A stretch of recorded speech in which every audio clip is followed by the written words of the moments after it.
আসসালামু আলাইকুম। আমি লামিয়া ইসলাম শশী দ্য জার্নি অফ ডিমার্সের পক্ষ থেকে সবাইকে স্বাগত জানাচ্ছি।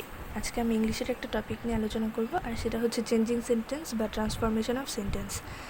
চেঞ্জিং সেন্টেন্সটা আসলে কি? এটা হচ্ছে বাক্যের পরিবর্তন, কিন্তু এখানে একটা শর্ত আছে, সেটা হচ্ছে বাক্যের অর্থটা অপরিবর্তিত থাকবে। অর্থাৎ আমি যেই সেন্টেন্সটাকে অন্য সেন্টেন্সে নিই না কেন, সেটার অর্থটা যেন একই থাকে।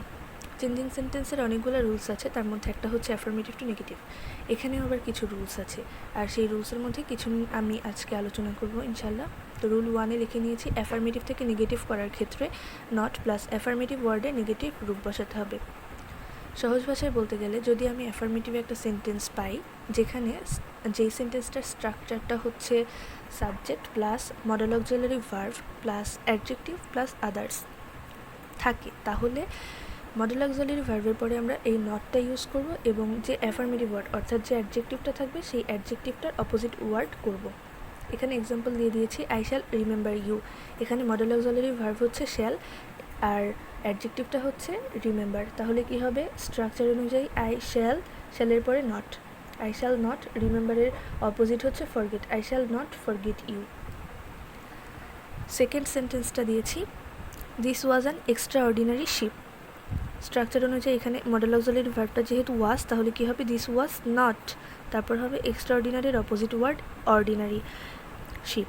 এখন এখানে দেখো, এক্সট্রা অর্ডিনারির আগে অ্যান হয়েছিল, এখানে অপোজিট করার পরে যে ওয়ার্ডটা এসেছে আমাদেরকে খেয়াল রাখতে হবে তার আগে এ হবে না অ্যান হবে। এখানে যেহেতু অ্যান আছে তাই বলে যে এখানে অ্যান হবে এরকমটা কিন্তু না, এখানে এই ওয়ার্ডটার উপর ডিপেন্ড করবে এখানে এ হবে না অ্যান হবে, এই দিকটা খেয়াল রাখতে হবে। আর আরেকটা সেন্টেন্স হচ্ছে he is a happy man. এখানে আমি যদি সেটাকে নেগেটিভ করি তাহলে হবে হি ইজ নট। হ্যাপির অপোজিট হচ্ছে আনহ্যাপি না, হ্যাপির আগে কিন্তু এ বসে, কিন্তু আনহ্যাপির আগে বসে হচ্ছে অ্যান। এই দিকটা আমাদেরকে খেয়াল রাখতে হবে যে এখানে এ হয়েছে কিন্তু এখানে কিন্তু অ্যান হয়েছে, এটা আর্টিকেলের নিয়ম আশা করি সবাই জানো। তো এখানে আমরা আরেকটা জিনিস দেখি যে আই শ্যাল রিমেম্বার ইউ, অর্থাৎ আমি তোমাকে মনে রাখবো, I shall not forget you, আমি তোমাকে ভুলে যাব না, অর্থ কিন্তু একই দাঁড়িয়েছে।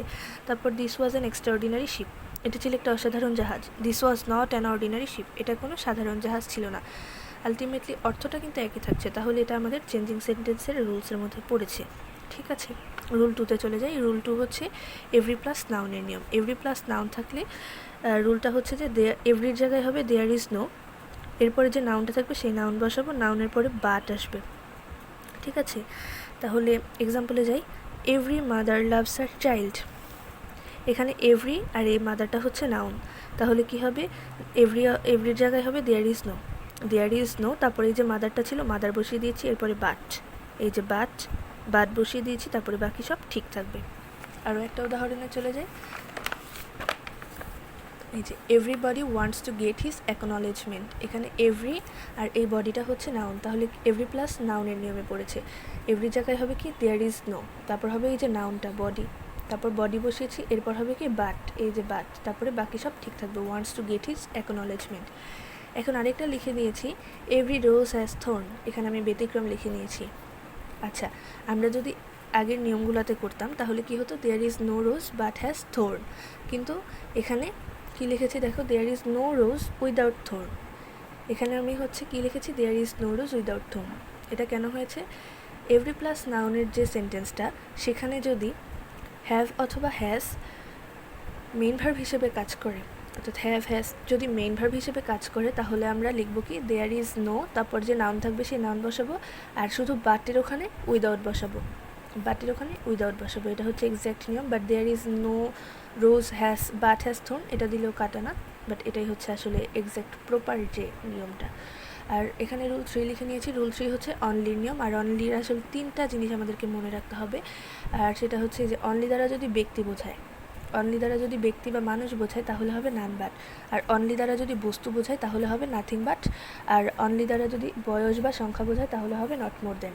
এক্সাম্পলে যাই, only he can do this, only he can do this. এখানে অনলিটা কাকে নির্দেশ করছে? অনলিটা কিন্তু এখানে হিকে নির্দেশ করছে। হি কি একটা ব্যক্তি না? তাহলে ব্যক্তিকে নির্দেশ করলে কি হয়? None but he can do this.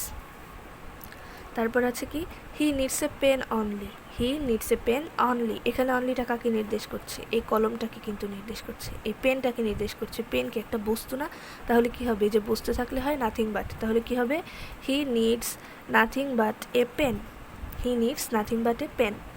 তারপরে আছে he was only at 12, he was only at 12, এখানে অনলিটা কাকে নির্দেশ করছে, অনলিটা কিন্তু এখানে এই 12টাকে নির্দেশ করছে, ঠিক আছে, 12টাকে নির্দেশ করছে। 12 কি একটা সংখ্যা না, এখানে বয়স বুঝিয়েছে, বয়স বা সংখ্যা হলে কি হয়, not more then, he was not more দেন 12, ঠিক আছে, he was not more then 12।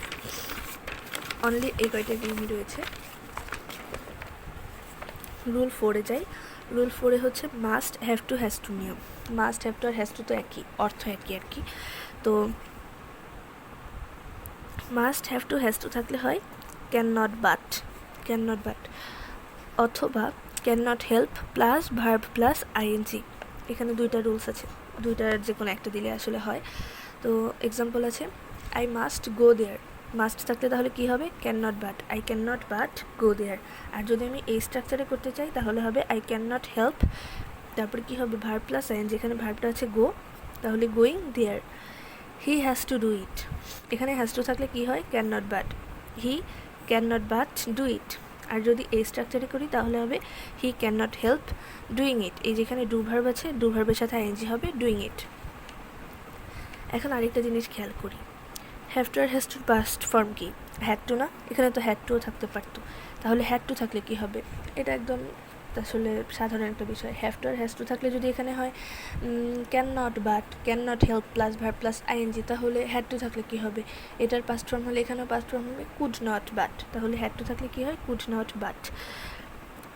Example আছে কি he had to do that, তাহলে কি হবে he could not but do that, ঠিক আছে। তো আজকে আমি এই রুল 4 পর্যন্তই রাখছি, পরবর্তীতে আরও কিছু রুলস নিয়ে আলোচনা করবো ইনশাল্লাহ। ততদিন পর্যন্ত সবাই ভালো থাকবেন, দ্য জার্নি অফ ড্রিমার্সের সাথে থাকবেন, ধন্যবাদ।